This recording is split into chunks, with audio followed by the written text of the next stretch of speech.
Who was Leif Erikson? Chapters 4 and 5. Chapter 4, The Viking Way of War. At home, the Vikings were farmers and hunters.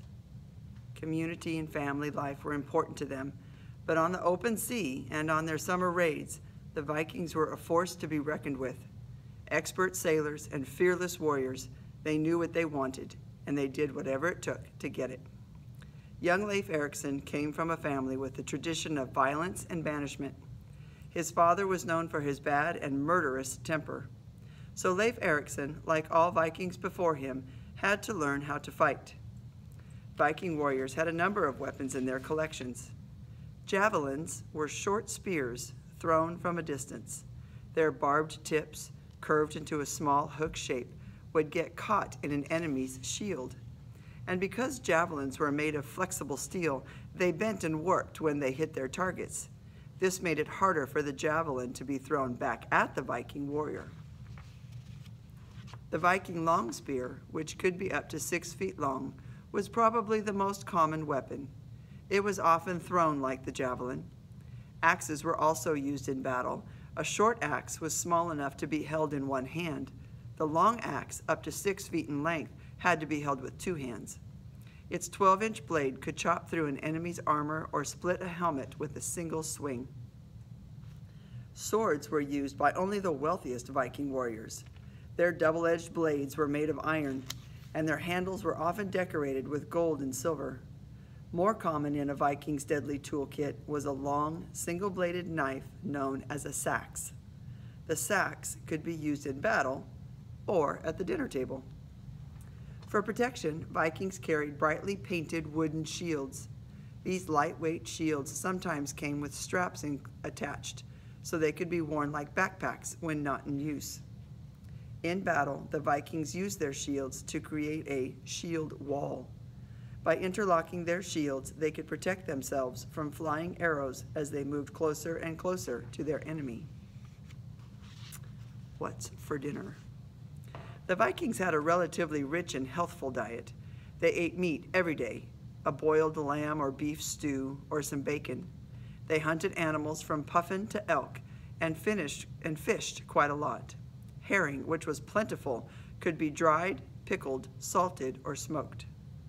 Apples, nuts, and berries were collected from the woods, and vegetables like cabbage, peas, and beans were grown in gardens. At the dinner table, Vikings ate from wooden bowls with a knife and a spoon, which was made of wood, bone, or antler. They drank beer from hollowed animal horns decorated with metal rims and tips. Bread almost always accompanied the meal. Back to the shield.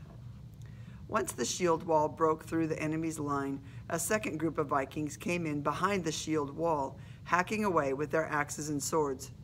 When the Vikings did battle, they preferred face-to-face, hand-to-hand combat. They considered the bow and arrow to be a cowardly weapon. They used it mostly for hunting. For armor, Viking warriors probably wore vests and helmets made from leather, bone, or animal hide. Wealthier warriors might wear chainmail, shirts made of small interlinked metal rings. They also had metal helmets to protect their head, nose, and eyes. You might think that Viking raiders wore horned helmets, but in fact, they never did. So why the horns? The enduring image of the Viking in the horned helmet began in the 1800s, when Scandinavian artists began to paint Vikings wearing the headgear. In 1876, German composer Richard Wagner staged a 4-part opera about the Norse gods and Viking myths. His costume designer dressed the performers in horned and feathered helmets. Opera was very influential at the time, and this iconic but inaccurate image of the Viking has stuck to this day. From hunting to sailing to fighting, Leif Erikson learned from an early age what it took to be a Viking man. Like other Viking children, he did not attend school. Everything Leif learned, how to farm, how to start a fire, he learned from the grown-ups in his life. One day, Leif Erikson, like his father and so many other Vikings before him, would sail off into the unknown. This sense of daring adventure was a part of who he was. It was the Viking way of life. Chapter 5. The Viking Age. The Vikings had been sailing centuries before Leif Erikson's time. During the 700s, Vikings lived along the rocky coasts of Scandinavia. They would not settle in Iceland for almost 200 years. Because the land surrounding them was so mountainous, Vikings used the seas and the fjords as their highways. They traded with their neighbors in Scandinavia and Northern Europe. During the summers, they raided. Like fearsome pirates, they pillaged and plundered foreign lands, bringing treasure and slaves back home with them. The first recorded Viking raid took place in 793 in northeast England. The town of Lindisfarne was home to a Christian monastery that was full of valuable art and other treasures. The Viking invaders descended on the monastery like stinging hornets, and the holy men and women at Lindisfarne were not at all prepared. The Vikings showed no mercy. According to records, they robbed, tore, and slaughtered everyone, priests and nuns alike. The church was stripped of all its furnishing. The library was destroyed. Monks were taken as slaves or drowned in the sea. Some people in England wondered if these fearsome warriors in their terrifying dragon ships had been sent by God to punish them. They had never seen anyone like the Vikings. Almost 200 years before Leif Erikson was born, the attack on Lindisfarne began what is known as the Viking Age. The Vikings returned year after year to raid towns and monasteries up and down the English coast. They invaded the Orkney and Shetland Islands north of Scotland. Soon they had moved on to Ireland. In 839, a fleet of more than 100 Viking warships, raided Armagh, Ireland's holiest city. A year later, they were back. Rather than return home, some Vikings decided to stay in Ireland. They sailed their long ships up rivers to loot other holy cities. In 841, the Vikings established a trading port called Dublin, which today is Ireland's capital and largest cities. Most of these attacks were quick strikes against the locals. The Viking raiders went into a town or village, took what they wanted, and left. But just as they had done in Ireland, some of the Vikings began to settle in the places they attacked. Why? Some historians believe that Scandinavia had become too crowded. With so little available farmland back home, the wide open plains of the British Isles, England, Scotland, and Ireland, would have looked pretty inviting to the Viking invaders. In 865, a massive army of Vikings invaded England. They marched inland to capture the walled city of York, destroying villages along the way.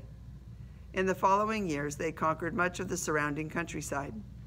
York became an important Viking trading center and stronghold for the next 100 years.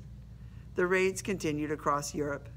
The Vikings sailed their dragon ships up the rivers, reaching deep into the continent. In 845, they plundered Paris. After a payment of 7,000 pounds of silver from the locals, the Vikings returned home. But the promise of more payments kept the Vikings coming back year after year.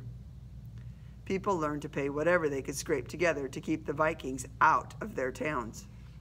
Vikings traveled as far as the Mediterranean Sea to raid cities in Spain and Italy, even North Africa.